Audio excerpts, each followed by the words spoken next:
Hi అండి అందరికీ welcome back to my channel. ఈరోజు వీడియోలో సింపుల్గా హెల్దీగా టేస్టీగా ఓట్స్ ఎలా ప్రిపేర్ చేసుకోవచ్చో చూపించబోతున్నాను. ఇలా ఫ్రూట్స్ కాంబినేషన్తో ఓట్స్ ప్రిపేర్ చేసుకుంటే మార్నింగ్ అయినా నైట్ అయినా పిల్లలైనా పెద్దవాళ్ళైనా హ్యాపీగా తినేస్తారు. సో దీనికోసం ముందుగా స్టవ్ ఆన్ చేసి ఒక గిన్నెలో 1/2 లీటర్ మిల్క్ తీసుకొని లో ఫ్లేమ్లోనే పొంగొచ్చే వరకు కాగబెట్టుకోవాలి. హై ఫ్లేమ్లో ఉంచి పాలు కాస్తే గిన్నె అడుగంటుతుంది. సో మనం దీంట్లోనే ఓట్స్ కూడా వేసి కుక్ చేస్తాం కాబట్టి అడుగంటకుండా చూసుకుంటే బాగుంటుంది. పాలు కాగిన తర్వాత దాంట్లోనే 100 గ్రామ్స్ ఓట్స్ వేసి ఒకసారి కలుపుకొని 3 to 5 మినిట్స్ పాటు ఉడకనివ్వాలి. ఓట్స్ని బాగా మెత్తగా ఉడికే వరకు మధ్య మధ్యలో గరిటె పెట్టి కలుపుకుంటూ అడుగంటకుండా చూసుకోవాలి. ఓట్స్ ఇలా మెత్తగా ఉడికిపోయిన తర్వాత స్టవ్ ఆఫ్ చేసేసి గిన్నె పక్కన పెట్టి చల్లారనివ్వాలి. ఇలా ఓట్స్ ప్రిపేర్ చేసుకొని దీంట్లో షుగర్ కానీ హనీ కానీ యాడ్ చేసుకొని ప్లెయిన్గా ఇష్టపడే వాళ్ళు అలాగైనా తినేయచ్చు. నేనైతే ఓట్స్ ఎప్పుడు ప్రిపేర్ చేసినా ఫ్రూట్స్ అయితే యాడ్ చేస్తాను. ఇలా ఫ్రూట్స్ యాడ్ చేయడం వల్ల కొంచెం ఇంట్రెస్టింగ్గా తింటారు పిల్లలు కూడా. ఈ మధ్యకాలంలో చాలామంది డైట్లో ఓట్స్ని యాడ్ చేసుకోవడం జరుగుతుంది.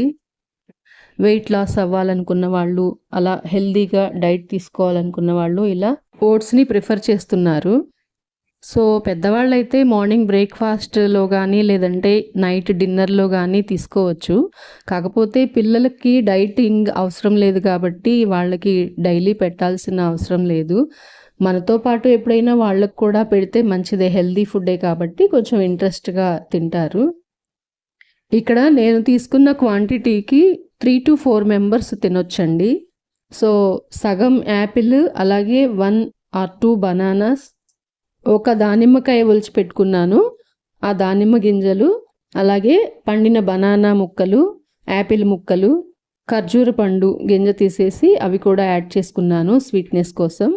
కిమియా డేట్స్ ఉంటాయి కదండి, అవి తీసుకున్నాను. ఇవి మాత్రం చాలా బాగుంటాయండి తింటూ ఉంటే ఓట్స్లో. అలాగే షుగర్ యాడ్ చేయకుండా నేనైతే ఇక్కడ హనీ యూస్ చేస్తాను ఎప్పుడు ఓట్స్ చేసినా. రెగ్యులర్గా తీసుకోకపోయినా కనీసం వారానికి 2-3 సార్లు మార్నింగ్ ఆర్ ఈవినింగ్ ఏదో ఒక టైంలో ఇలా తీసుకుంటూ ఉంటాం అన్నమాట. ఓట్స్తో కూడా చాలా వెరైటీస్, చాలా డిషెస్ చేసుకోవచ్చు, మసాలా ఓట్స్ కానీ అట్లా. కానీ ఇలా ఫ్రూట్స్తో తీసుకోవడం వల్ల మనం ఓట్స్ తిన్నట్టు అవుతుంది, అలాగే 2-3 రకాల ఫ్రూట్స్ కూడా తిన్నట్టు అవుతుంది కదా. సో అందుకని నేను ఎక్కువగా ఇలా ప్రిఫర్ చేస్తూ ఉంటాను. ఈ ఓట్స్ ఫ్రూట్స్ కాంబినేషన్లో నేను ఇప్పుడు వేసిన ఫ్రూట్సే కాకుండా మీకు ఏ ఫ్రూట్ ఇష్టం ఉంటే ఆ ఫ్రూట్, సీజనల్ ఫ్రూట్స్ దొరికే ఫ్రూట్స్ కూడా యాడ్ చేసుకొని తినొచ్చు. సపోటా కానీ గ్రేప్స్ కానీ అలా ఎవరికి ఇష్టం ఉన్న ఫ్రూట్స్ వాళ్ళు అవైలబిలిటీ ఉన్న ఫ్రూట్స్ యాడ్ చేసుకోవచ్చు. సింపుల్గా, ఈజీగా, టేస్టీగా, హెల్దీగా ఇలా ఎమ్మీగా ఓట్స్ చేసుకొని తింటే చాలా బాగుంటుంది. మరి మీరు కూడా ట్రై చేసి నచ్చితే వీడియోకి ఒక లైక్ ఇచ్చి షేర్ చేసి ఛానల్ని సబ్స్క్రైబ్ చేసుకోవడం కూడా మర్చిపోవద్దు. Thank you.